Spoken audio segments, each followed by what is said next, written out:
Draw a dot and cross diagram to show the bonding in PCl3, show outer electrons only.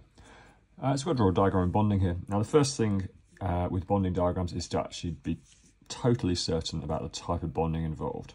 So we've got two elements, we've got phosphorus P and chlorine Cl. So we need to find those in the periodic table. There's our periodic table here.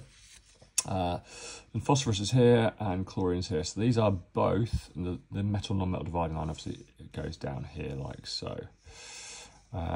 Stepwise down there. So phosphorus and chlorine are both this side of the metal-non-metal dividing line. Non-metals on the right, metals on the left. So we've got bonding with non-metals only. Now bonding with non-metals only is covalent.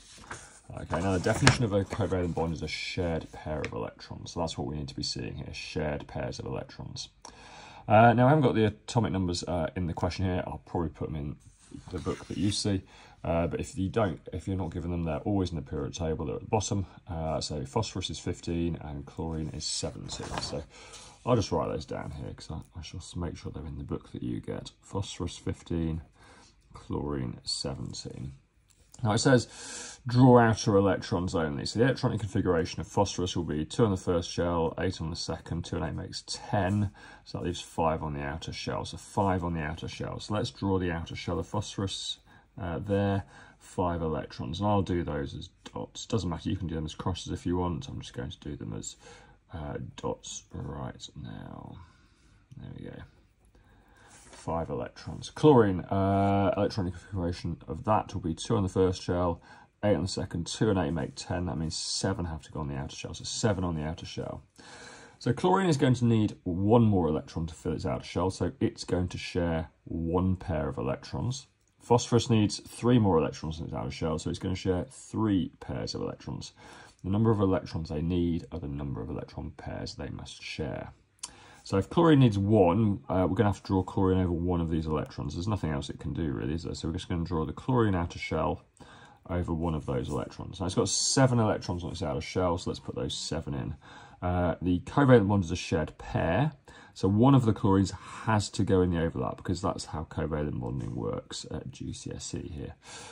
We always have, every element gives at least 1 electron to the overlap, so we cannot have it any other way. So that's 1 there, 2, 3, 4, 5, 6, 7. So that's that chlorine with 7 electrons out of shell.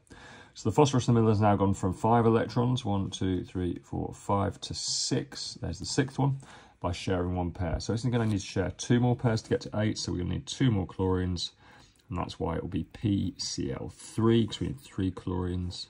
So there's 1 of the chlorine's electrons, 2, 3, 4, 5, 6, 7, and we'll put the last one down here.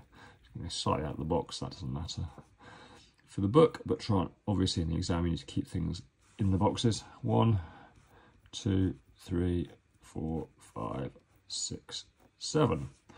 And there is our diagram of PCl3. All these questions and more on Aylsham High Chemistry.